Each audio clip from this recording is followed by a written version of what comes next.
So, due to things completely out of my control, I'm gonna have to make this the last episode for this year. A shame I couldn't do what I wanted to do, but that's the way it is. In any case, I asked you to vote on a bad Christmas movie for me to look into. Relatively speaking, the available choices are probably better than some of the things I've reviewed on this show, but what follows seems capable of teetering on that range. It's of course the 2009 film adaptation of A Christmas Carol.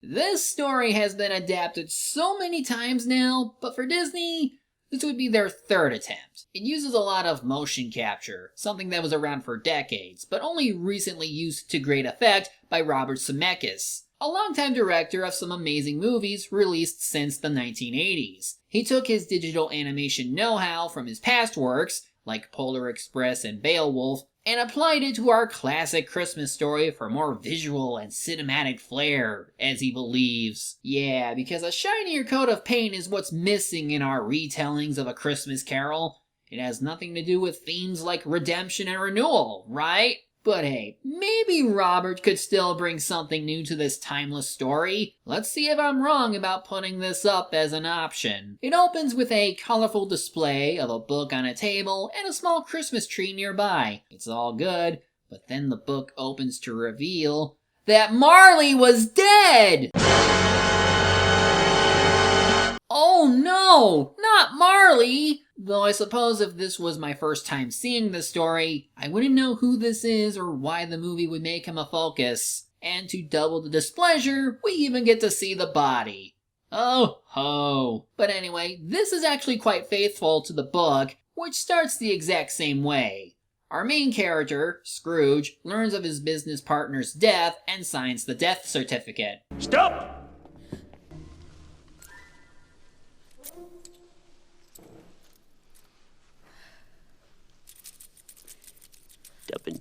Tuppence.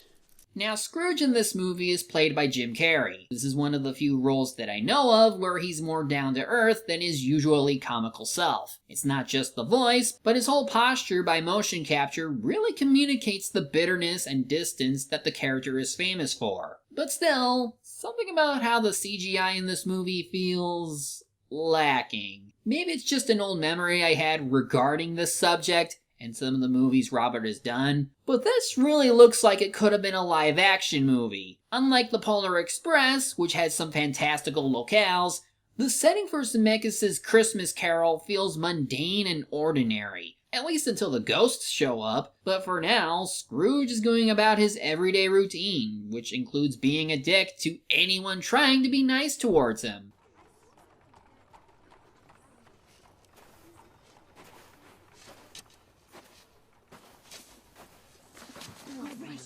The performances and cinematography aren't bad. Even the gloomy city of London feels bright and colorful in sunlight, and the characters' facial expressions shine through the CGI. But there's nothing new being done with this animation. It's just a straight-up adaptation of the original story done by a talented director. We fast forward 7 years later, and Scrooge remains the same. What a surprise. Some familiar characters also start appearing, like Bob Cratchit, played by Gary Oldman. He's the underappreciated but hardworking minion for our lead. And we later have Scrooge's nephew Fred, played by Colin Firth, who's a cherry soul who still reaches out to his uncle, despite their conflicting beliefs. What's Christmas time to you but a time for paying bills without money?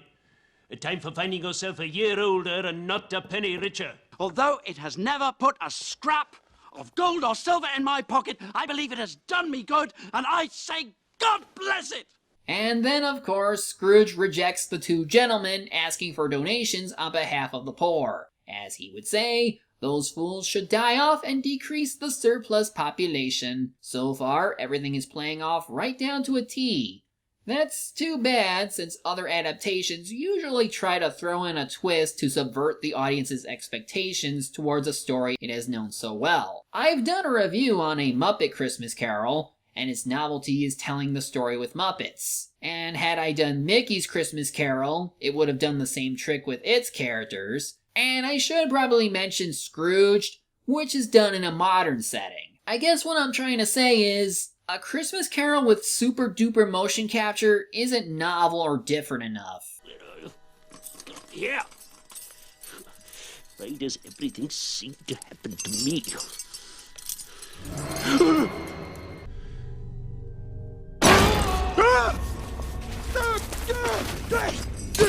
Now that would actually warrant the need for CGI, and at least by using that effect throughout the movie, the look feels consistent. But there are still some moments where the facial expressions don't sit right with me. Speaking of, I guess the film casted Jim Carrey as Scrooge to take advantage of his ability to make many faces.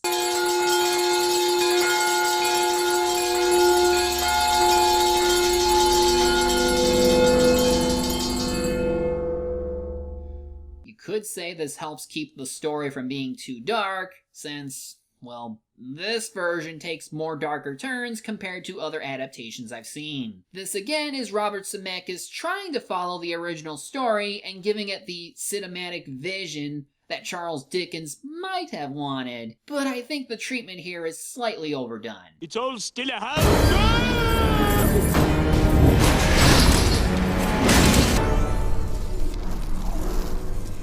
How now? What do you want with me? I suppose the ghosts are one way for this movie to stand out. In the case of Marley, also played by Gary Oldman, his translucent body, chains, and ghastly hair add to his overly haunting appearance and demeanor, all to convince Scrooge that he's more than a hallucination coming from a bad meal. He gets the point across about his sins being trivial compared to what Scrooge is gonna face when he dies, and that the latter can only avoid this fate by changing his ways.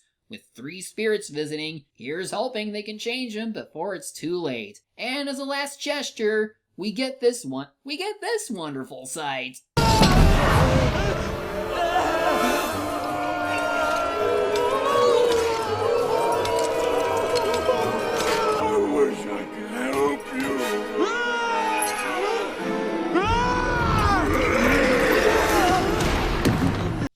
The book must have been really dark, and Zemeckis really wanted to bring that out in force. So not long after, we get the Ghost of Christmas Past.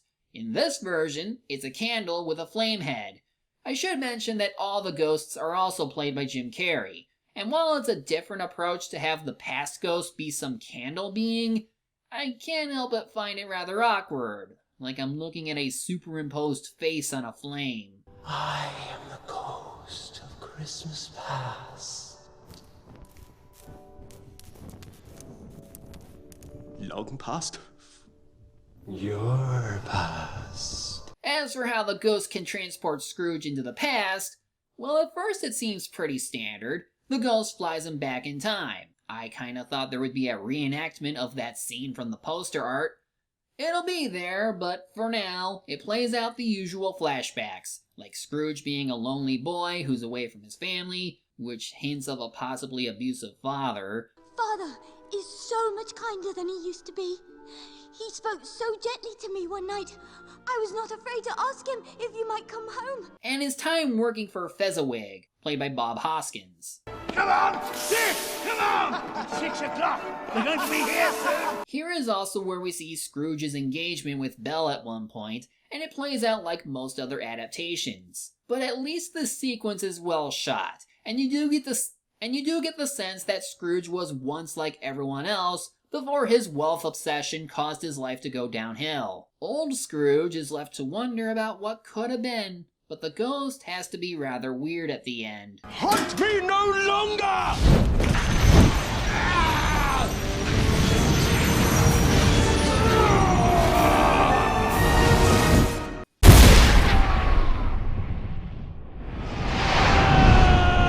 And now you know where this movie's poster art came from. Are you laughing yet? Luckily, he falls back into his own room. He can't catch a break, because we immediately get our next spirit, the Ghost of Christmas Present. This one leaves a better first impression by decorating one of Scrooge's rooms and sitting on a pile of food. I am the Ghost of Christmas Present. Look up on me!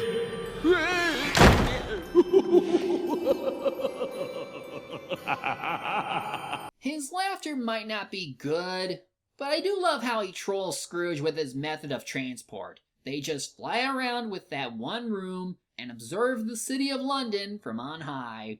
Spirit, these poor people have no means to cook their food, and yet you seek to close the only places in which they can warm their meager meals every 7th day. There are some upon this earth of yours who claim to know me and my brothers, and do their deeds of ill will and selfishness in our name. These so-called men of the cloth are as strange to me and my kin as if they never lived. But in any case, he sees the Cratchit family having their Christmas gathering with Tiny Tim, voiced by Ryan Ocho, but with motion capture provided by Oldman. Scrooge notices how high-spirited Tim is despite his condition, which is something you see in most adaptations. But, the hair of this ghost is starting to get white. Nice detail. Scrooge begs the ghost to spare Tiny Tim, but... If he is to die, he had better do it! And decrease the surplus population. Then we get to see Fred, who still wishes Scrooge the best, despite the latter being a sack of crap. This is something that is repeated amongst other characters who know our character well, like Bob. Our spirit's lives so short. My life upon this globe is very brief. It ends tonight. Okay, now this next scene includes an element that isn't in every adaptation, and it leads to the most memorable part of the movie, for better or for worse. The ghost shows Scrooge 2 children, ignorance and want. I imagine they are the embodiment of those neglected by wider British society if nothing changes. But here's where things take a darker turn.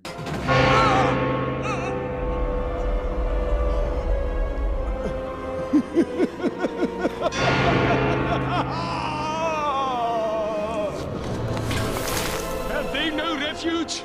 No resource? Are there no prisons? Are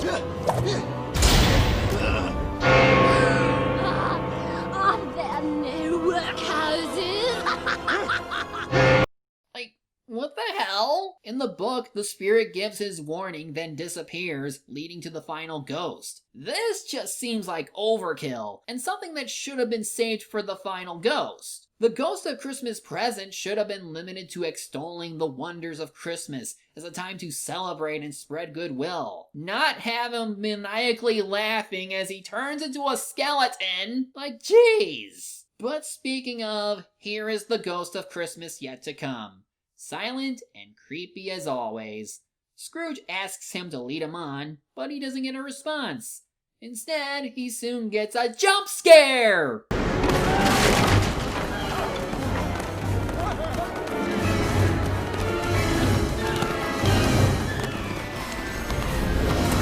I thought he'd never die.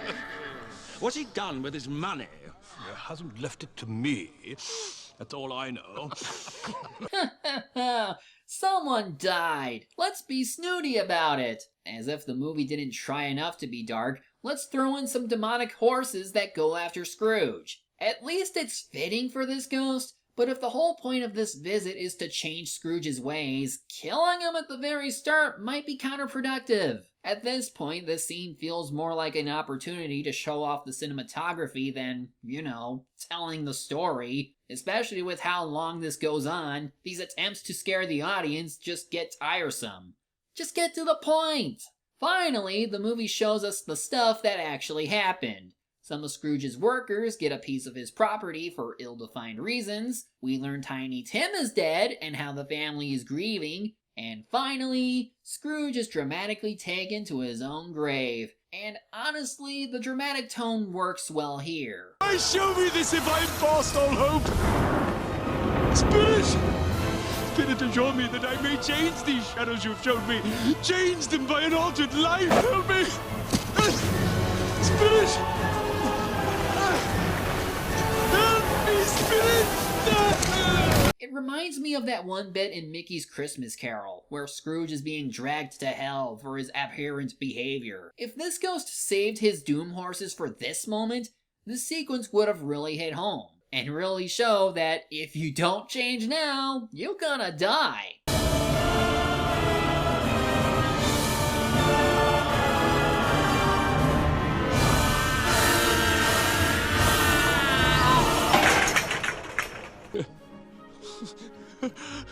They're still here. I'm still here. I'm still here. I'm still here! Yes, thank goodness you're still here. The movie is almost over, so get to it. After a fun sleigh ride in his pajamas, Scrooge runs into the same gentleman who came to his office yesterday for charity donations. He gives them a large sum, then visits his nephew for dinner and has a wonderful time. To top it all off, he gives Bob Cratchit a raise the very next morning. And do whatever I can to help your struggling family. And we'll discuss your affairs this very afternoon over a bowl of Christmas punch. But first, let's make up the fires. And Scrooge was better than his word. He did all that he said he would, and more. And suddenly Bob becomes the narrator. Weird, but whatever. Say the line, Tim. God bless us, everyone.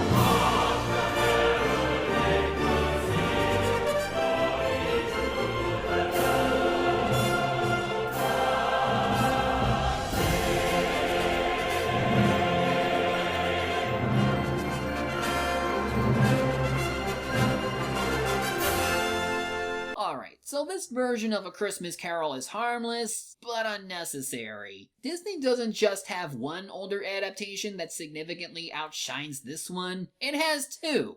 The first one may have been abridged, but it was still charming with its casting choice.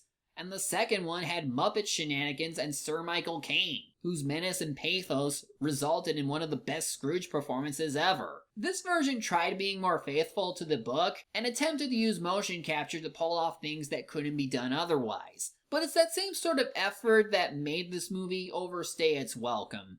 I'm honestly surprised with just how safe Robert told this Christmas Carol story. After all, his first Back to the Future movie succeeded as a clever sci-fi reinterpretation of It's a Wonderful Life. He should have known that people don't watch movies to see the latest innovations in visual technology. They watch movies because they either want to enjoy a compelling story or be entertained, depending on what kind of movie it is. Now that I think about it, this movie feels more like a research vehicle to test the limits of motion capture technology, and less like an emotive product that's here to drag us into a moving, walking dream. And that's a shame, since this movie does show a little effort by adding its own flair to the old story. Uncanny facial animation aside, the performances really are that good. The same goes for Alan Silvestri and the work he put in for the soundtrack. As an introduction to the original source material, it's serviceable and worth a look. Nobody involved in this movie has embarrassed themselves, but you can do better with other adaptations that either tell the story better or add to it in unpredictable ways. So that concludes everything I can do for this channel at this time. I have no idea if things will return to normal, or if I can even continue this series. I hope I do, but until then, I might as well get some work done elsewhere. Ready to face death?